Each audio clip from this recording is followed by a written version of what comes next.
Assalamualaikum warahmatullahi wabarakatuh.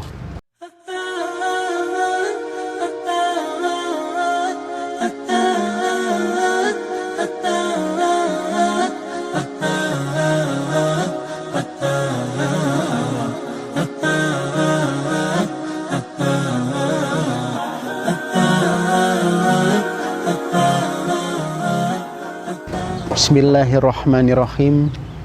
Alhamdulillahirabbil alamin.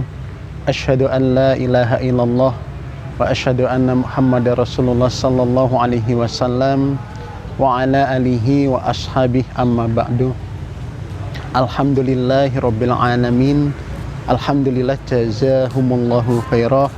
Alhamdulillah jazakumullahu khairah. Semoga Allah paring manfaat dan barokah.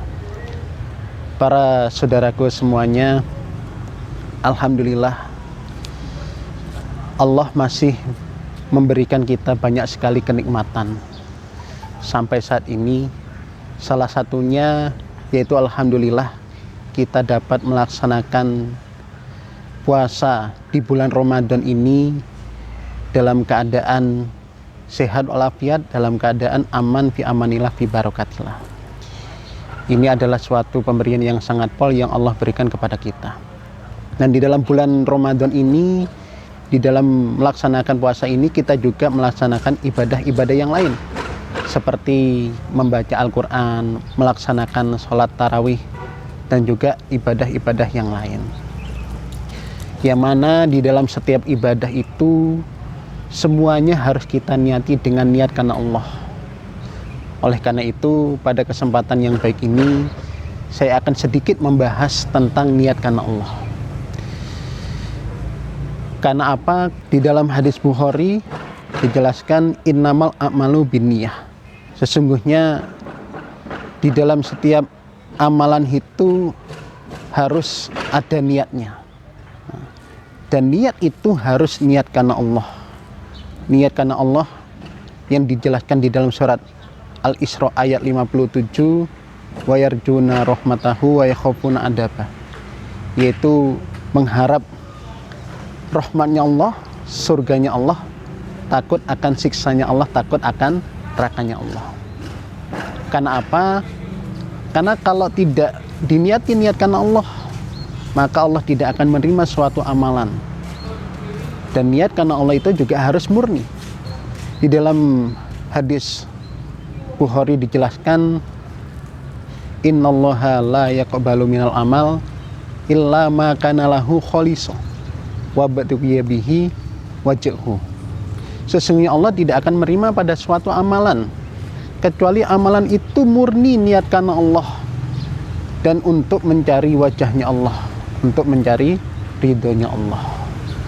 Oleh karena itu, kepada para saudaraku semuanya, di dalam kita melaksanakan ibadah kepada Allah, baik ibadah puasa, membaca Al-Quran, sholat tarawih, atau ibadah apapun, amal soleh apapun, maka semuanya harus kita niati dengan niatkan Allah. Tidak perlu di situ setelah kita ibadah, kita pamerkan, kita ungkit-ungkit. Contohnya seperti, alhamdulillah saya sudah khatam Al-Qur'annya, saya sudah mendapatkan beberapa juz, saya bisa melaksanakan ibadah puasa sampai saat ini, saya sudah sodako dan lain sebagainya. Tidak perlu seperti itu. Karena apa? Karena dikhawatirkan amalan yang kita kerjakan itu tidak akan mendapatkan pahala dari Allah.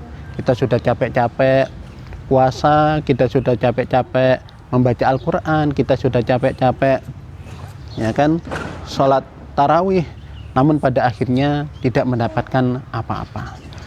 Oleh karena itu, kita jaga niat kita dari mulai awal sampai akhir di dalam kita beribadah kepada Allah, kita jaga. Karena niat tersebut ada beberapa tahapan. Yang pertama adalah noto niat, kedua adalah tetapkan niat, dan yang ketiga adalah menjaga niat. Nah, yang paling sulit adalah menjaga niat. Nah, dan kita sebagai manusia itu mungkin tidak bisa menoto hati kita atau selalu niat karena Allah. Karena namanya manusia itu ya jidu wa yankus. Ada kalanya keimanannya di atas, selalu ingat kepada Allah, niatkan Allah.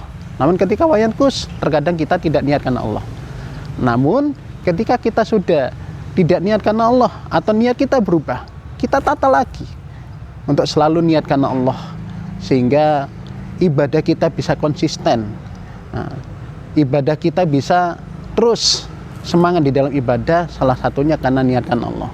Terkadang kita malas ibadah, atau kita ibadah, contohnya puasa, kemudian kok kita lapar, perasaan lapar, itu terkadang bukan karena sekedar karena nggak makan, karena mungkin niatnya kita kurang. Tapi kalau kita niat karena Allah, puasa kita tidak akan melakukan pelanggaran, tidak akan merasa lapar, sehingga sampai paripurna puasa, semua amalan ibadah kita bisa diterima oleh Allah. Kita mendapatkan pahala yang sangat luar biasa, pada akhirnya mendapatkan surganya Allah, selamat dari siksanya Allah. Alhamdulillah, jazakumullahu khairan. Semoga Allah beri manfaat dan barokah. Akhir kalam, assalamualaikum warahmatullahi wabarakatuh.